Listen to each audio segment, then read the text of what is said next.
السلام علیکم ورحمۃ اللہ وبرکاتہ. بسم الله الرحمن الرحیم. ټول تعریفونه د رب ذوالجلال لپاره چې خالق او مالک او پروردگار د کل عالم دی، او درود پاک په خاتم الانبیاء د مدینی جانان حضرت محمد صلی الله علیه وسلم باندې. محترمو، الله نه امید ساتم د رب ذوالجلال نه چې تاسو به روغ جوړ یئ. الله هم د هر قسم شر، مصیبت، تکلیف او آفت نه په امن کې وساته. الله جل شانه عمر دراز سره د صحت نصیب کا. نن ما ستاسو د پاره یو ډیر عظیم الشان او مجرب عمل او وظیفه راوړې ده. نن سبا هر انسان چې سحر ډیوټۍ له لاړ شي، دیاړۍ مزدورۍ له لاړ شي، او بیا واپس مازدیګر وي، یا د ډیوټۍ ختمېدو نه پس یا د دیاړۍ ختمېدو نه پس کور ته راشي، نو ډېر زیات ستړی وي، بدن یې خوږېږي، دردونه کوي، او هغه ستړیوالی ډېر زیات وي، ځکه چې ټوله ورځ په کار کې، په ډیوټۍ کې، په مزدورۍ کې تیر شوي وي. نو سړی ستړی وي، بدن یې ستړی وي، دماغ یې ستړی وي. نو د هغې دپاره مې یو ډېر عظیم الشان عمل راوړی دی.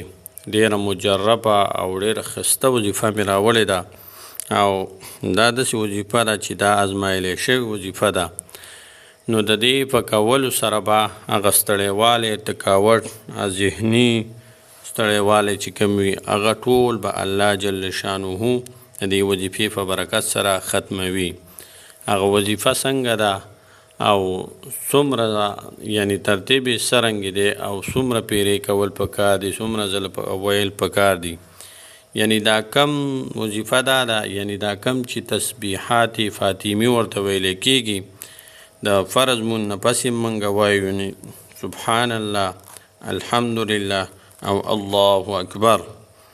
دا په څه طریقه کول وي؟ دا به د 33 مرتبه یعنی 33 ځله به سبحان الله وایي، بیا به 33 ځله الحمدلله وایي، او بیا به 34 ځله الله اکبر وایي، او بیا به په دې ګوتو باندې، په دې خپل لاسونو باندې شف کړئ، او په دې ټول بدن باندې به راکاږئ، د سر نه واله د خپو پورې. چې کله تاسو دا عمل وکړئ، الله جل شانه به په خپل فضل و کرم سره او په دې تسبیحات فاطمي سره، په دې سره به الله جل شانه ستاسو ستړیوالی، ستاسو تکاوټ، ستاسو د ذهن ستړیوالی او ستاسو د بدن ستړیوالی، دا به الله جل شانه د دې وظیفې په برکت سره ختموي. او دا ډیره عظیم الشانه او ازمایلی شوې وظیفه ده. السلام علیکم ورحمۃ اللہ وبرکاتہ.